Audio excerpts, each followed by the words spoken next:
پیارے دوستو، آج کی اس ویڈیو میں ہم بات کرنے والے ہیں اللہ کی قدرت کے کرشمے کے بارے میں، جس کو سن کر یقیناً آپ کا ایمان تازہ ہو جائے گا اور آپ کا دل بھی خوش ہو جائے گا۔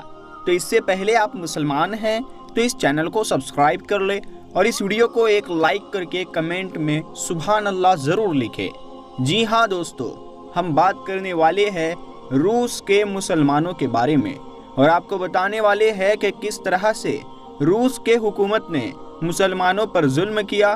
اس طرح سے روس نے مسلمانوں کو مٹانا چاہا، مگر اللہ کی قدرت سے ایسا کیا ہوا جس سے جتنا ظلم روس کی حکومت نے مسلمانوں پر کیا، اتنے ہی زیادہ روس میں مسلمانوں کی تعداد بڑھتی گئی۔ تو دوستو، اگر آپ کو بھی اللہ پر پورا بھروسہ ہے تو آپ اس ویڈیو کو آخر تک ضرور دیکھیں اور کمنٹ باکس میں سبحان اللہ لکھ کر اپنے دوستوں میں شیئر بھی کر دیجئے۔ تو چلیے دوستو شروع کرتے ہیں۔ دوستو، بات ہے 1971 کی۔ 1971 میں ایسا لگ رہا تھا کہ پورے دنیا پر روس کی حکومت ہوگی، پوری دنیا روس کے ادھین ہو جائے گی۔ اس دور میں روس میں مسلمانوں پر ظلم کی دردناک داستان لکھی جا رہی تھی۔ قرآن پاک اور مسجد کو لگاتار تہس نہس کیا جا رہا تھا، خدا کا نام لینا جرم قرار دیا جا رہا تھا، مدرسے بند کر دیے گئے تھے، پہلے سے بنی ہوئی مسجدوں کو تباہ کر دیا گیا تھا، یا پھر ان کو ڈانس بار یا دفتر کی شکل دی گئی تھی۔ دوستو، 1970 سے پہلے روس میں 15,000 مسجدیں تھیں، مگر اس دور میں وہاں کی حکومت اسلام اور اسلام کے ماننے والوں کو لگاتار ختم کرنے میں لگی ہوئی تھی۔ اس وجہ سے سوویت یونین کے دور میں صرف 94 مسجدیں ہی باقی رہ گئی، یعنی کہ باقی مسجدوں کو یا تو شہید کیا گیا تھا، یا پھر مسجدوں کو ڈانس بار بنا دیا گیا تھا، یا پھر مسجدوں پر تالا لگایا گیا تھا۔ دوستو، اس وقت روس میں اذان کی آواز دینا مانو کی موت کو آواز دینا جیسا تھا، جیسا کہ جس گھر میں قرآن پاک کی ایک آیت کا ٹکڑا بھی مل جاتا تھا تو اس گھر کے تمام لوگوں کا قتل عام کیا جاتا تھا، اس خاندان کے تمام لوگوں کو پھانسی کی سزا دی جاتی تھی۔ دوستو، اسی ڈر کی وجہ سے مسلمان قرآن پاک کو اپنے گھر میں رکھنے کی وجہ سے قرآن کو ہی حفظ کرنے اور چھپ چھپ کر قرآن سیکھنے پر مجبور ہو گئے تھے۔ اس دور میں عالموں کا بڑے پیمانے پر قتل عام کیا گیا، عورتوں کی عزتیں لوٹی گئی، لوگوں کو زبردستی عیسائی بنایا جانے لگا تھا۔ اصل مسلم پہچان ختم کرنے اور آبادی کا پرسنٹیج تبدیل کرنے کے لیے ان کی جگہ پر رشین لوگوں کو دوسرے علاقوں سے بلا کر آباد کیا جانے لگا۔ ہر مسلم کو مسلم ہوتے ہوئے بھی جان بچانے کے لیے اپنی پہچان چھپانی پڑتی تھی۔ تو کیا اب آپ سوچ رہے ہوں گے کہ اتنے ظلم کے بعد روس سے اسلام اور اسلام کے ماننے والے ختم ہو گئے ہوں گے؟ دوستو، ہم آپ کو بتا دیں کہ اتنا ظلم سہنے کے بعد شاید ہی دنیا میں کوئی دوسری قوم ہوگی جو دوبارہ کھڑی ہو سکے، لیکن کہا جاتا ہے کہ اسلام وہ پودا ہے جس کو جتنا کاٹو گے وہ اتنا ہی پھولتا پھلتا جائے گا، وہ اتنا ہی زیادہ ہرا ہو جائے گا۔ اور آج اسی بات کا گواہ بنی ہے روس کی بڑی بڑی اور خوبصورت مسجدیں۔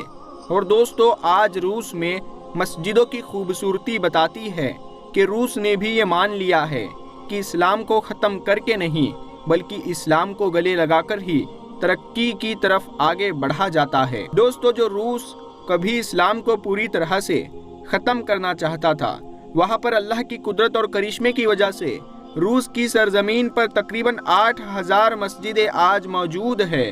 دوستو، روس کی راجدھانی ماسکو میں دنیا کی 4 خوبصورت مسجدیں ہیں۔ عید کے موقع پر صرف ماسکو کے مسجدوں میں نمازیوں کی تعداد 3,20,000 سے زیادہ ہوتی ہے۔ روس کے مفتی کونسل کے ادھیکش سراویل عین الدین کہہ چکے ہیں کہ عید کی نمازوں میں شرکت کرنے والوں کی تعداد ہر سال در سال کے مقابلے بڑھ رہی ہے، اور آنے والے 15 سال بعد روس کی آبادی کا 30% حصہ مسلمانوں کا ہوگا۔ سبحان اللہ۔ اور دوستو، موجودہ سمے میں روس میں مسلم آبادی 2,45,00,000 کے قریب پہنچ چکی ہے۔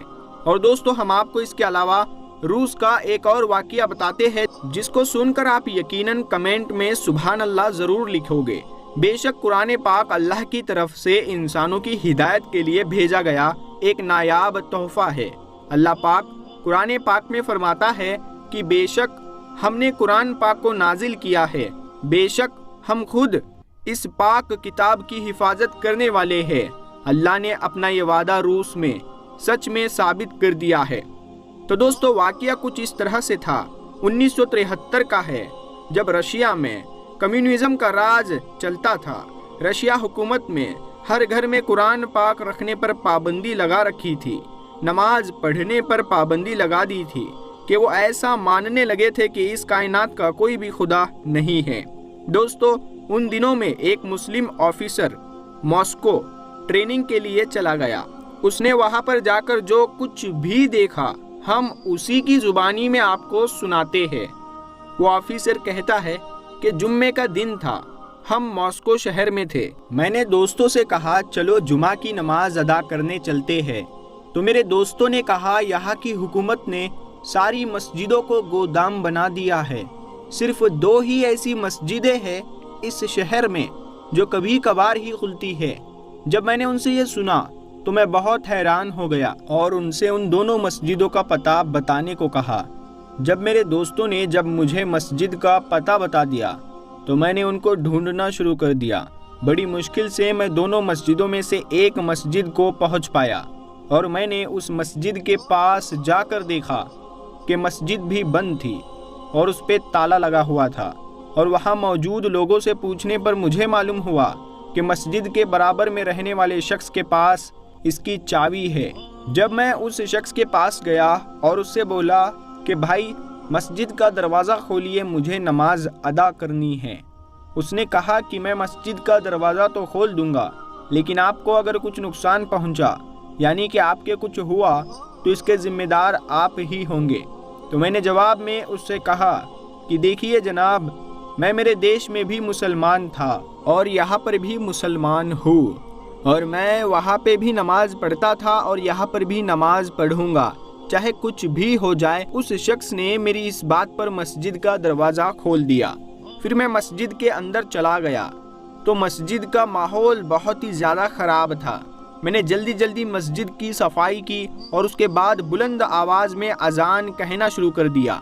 وہ آفیسر کہتا ہے کہ میری اذان کی آواز کو سن کر آس پاس کے سارے لوگ اکٹھا ہو گئے اور لوگ یہ سوچنے لگے یہ شخص کون ہے جو اپنی موت کو پکار رہا ہے، مگر ڈر کے مارے کوئی بھی مسجد کے اندر نہیں آیا۔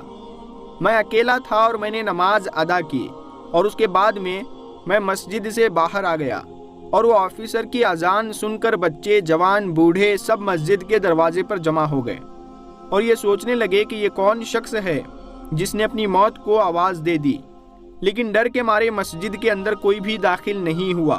تو آفیسر بتاتے ہیں میں چونکہ اکیلا تھا تو نماز جمعہ کے بجائے بس نماز ادا کی اور مسجد سے باہر آ گیا۔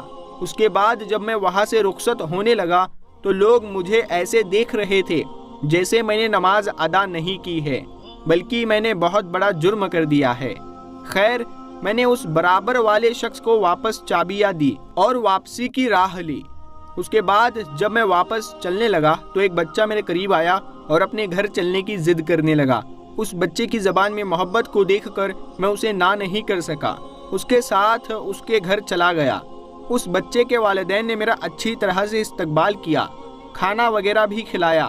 اس کے بعد میں نے اس بچے سے پوچھا کہ کیا آپ کو قرآن پاک پڑھنا آتا ہے؟ اس نے کہا جی مجھے قرآن پاک پڑھنا آتا ہے۔ میں نے قرآن پاک کو اس کے سامنے کیا اور بولا کہ اسے پڑھ کر سناؤ۔ اس بچے نے دیکھا مگر کچھ بولا نہیں۔ پھر اس نے میری طرف دیکھ کر پھر قرآن کو دیکھا تو میں نے سوچا کہ شاید بچے کو قرآن پڑھنا نہیں آتا ہے، تو میں نے اسے قرآن سکھانے کی نیت سے ایک آیت پر اپنی ایک انگلی رکھی اور اس کو بولا کہ ایسے پڑھو، اور میں نے شروع کیا تھا، اور بچہ تو فر سے قرآن پاک کو پڑھنے لگا، اور وہ بھی بغیر قرآن پاک کو دیکھے۔ یہ منظر دیکھ کر میں خود حیران ہو گیا، اور اس کے بعد اس کے والد سے یہ معاملہ پوچھا کہ حضرت یہ کیا معاملہ ہے؟ تو انہوں نے مسکرا کر کہا کہ دراصل یہاں پر قرآن پاک کو گھر میں رکھنے پر پابندی ہے، اگر کسی کے گھر قرآن پاک کا ایک آیت کا ٹکڑا بھی مل جائے تو اس کے تمام خاندان کو سخت سے سخت سزا دی جاتی ہے۔ اسی وجہ سے ہم لوگ قرآن کو اپنے گھر میں نہیں رکھ سکتے ہیں۔ تو پھر میں نے پوچھا کہ آپ کے بچے نے قرآن پڑھنا کیسے سیکھا؟ تو میری اس حیرت پر انہوں نے جواب دیا، یہاں ہمارے آس پاس بہت سے قرآن حافظ ہے، بس ہم اپنے بچوں کو وہاں پر انہی کے پاس بھیج دیتے ہیں اور وہ ان کو قرآن منہ زبانی سکھاتے ہیں، اور پھر ایک وقت ایسا آتا ہے کہ ہمارے بچے بھی قرآن حافظ بن جاتے ہیں۔ انہوں نے کہا، جناب ہمارے یہاں کسی کے پاس قرآن نہیں ہے، اسی لیے ہمارے بچے قرآن کو دیکھ کر نہیں پڑھ سکتے۔ آپ باہر جو بچے دیکھ رہے ہو ان میں بھی زیادہ تر آپ کو قرآن حافظ ملیں گے۔ یہی وجہ ہے کہ جب آپ نے ہمارے بچے کے سامنے قرآن پاک کو رکھا تو اس کو پڑھنا نہیں آیا، لیکن جب آپ نے قرآن کی آیت کو پڑھنا شروع کیا تو پھر ہمارے بچے نے پوری آیت پڑھ کر سنا دی، اور اگر آپ اس کو نہ روکتے تو یہ سارا کا سارا قرآن پاک ہی آپ کو پڑھ کر سنا دیتا۔ دوستو، اس کے بعد اس آفیسر نے بتایا کہ میں اس گھر سے باہر نکلا تو باہر مجھے کچھ اور بچے دکھے، میں نے ان سے بھی قرآن سنانے کو کہا تو وہ بھی فر پڑھنے لگے۔ تو آفیسر نے اپنے دل ہی دل میں اللہ کا شکر ادا کیا اور سوچنے لگا کہ ظالموں، تم پر اللہ کی کتاب کو گھر میں رکھنے پر ہی پابندی لگا دی ہے، مگر قرآن جو ہمارے دلوں میں، ہمارے سینوں میں محفوظ ہے، تم اس پر کبھی بھی پابندی نہیں لگا سکو گے۔ دوستو، یہ دیکھ کر مجھے اللہ کا وہ وعدہ یاد آ گیا جس میں اللہ نے ارشاد فرمایا کہ بے شک قرآن کو ہم نے نازل کیا ہے اور بے شک ہم ہی اس کی حفاظت کرنے والے ہیں۔ پیارے دوستو، یہ ویڈیو آپ کو اچھا لگا ہو تو کمنٹ میں سبحان اللہ لکھ کر اپنے دوستوں میں ضرور شیئر کریں۔ ہم ملتے ہیں پھر ایک نئی ویڈیو کے ساتھ میں، تب تک کے لیے السلام علیکم، اللہ حافظ۔